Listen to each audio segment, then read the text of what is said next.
Tommy isn't the only one who's gone to prison for exposing institutional child abuse, which this is, because, you know, the mainstream media, the police and the councillors, etc. want to cover up this Rotherham and Oxford and Telford and all the different places because they're involved in it. But he's not the only child abuse campaigner who's been mistreated by the government. There are plenty that never even made it into the media. They've not even been on, you know, shows like Tommy Robinson has, and they've not had the mainstream exposure, and they're definitely not martyred. But maybe they will be one day. First one is Melanie Shaw, who is basically in solitary confinement, has been in jail for years and years and years over false charges of arson, when really she knows the names in this club in Scotland of elite paedophiles. And now that Tommy has been raising the awareness of her, you know, it's been mentioned more and more in increasingly mainstream outlets. I've noticed it on RT. George Galloway was, it was mentioned on his show and he swerved the question. And then, on the replays on YouTube, that scene was cut out. Why is the mainstream media trying to hide Melanie Shaw, I wonder? It's like they've been given orders to, you know, silence anyone talking about Melanie Shaw or just evade the question or whatever. You know, they've actually been given orders to not talk about someone that they've never talked about.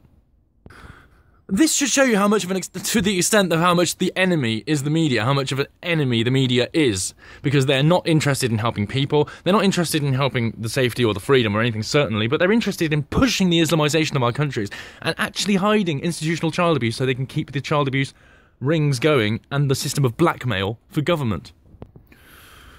But I was unfortunately watching Westmonster one time, which is a amateurish show with two children that basically scan Twitter for people's tweets, and then they call that investigative journalism. And then they have the nerve to mock actual investigative journalism like UK Column, which actually connects the dots, which actually goes to all the different sites around the internet and links things together and sees what the job of someone is that's now, you know, in the military or whatever, what they were doing before, and it's nearly always some kind of psychological operations, some kind of counselling or therapy or something to do with the brain and changing people's psychology. They do that research. They did that research on Common Purpose. They were exemplary on that, and then the Daily Mail stole it from them in 2003. They did the research on Melanie Shaw. They were the only ones speaking about it. They were the only ones speaking about Robert Greene. They were the only ones doing the links to the research of things like Full Fact and, you know, the basically censorship of the media, etc. They're trying to actually control the press and gag the press. They were the ones covering the details of that. They were the ones lining up all the suspects and pointing to which one it must be by following the trail of evidence in the background.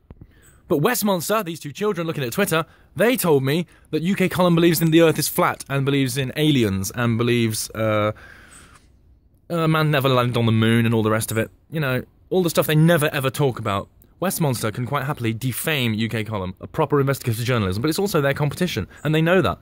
They reach different conclusions because UK Column does actual investigative journalism. Westmonster just looks at the mainstream media, skims it, and then repeats what they say, and believes their polls, and believes all their crap. We don't need Westmonster, we need UK Column.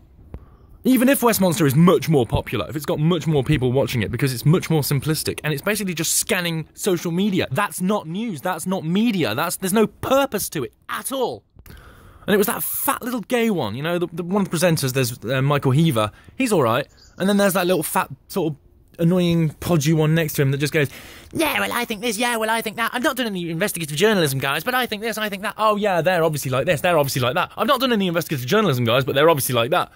Twat.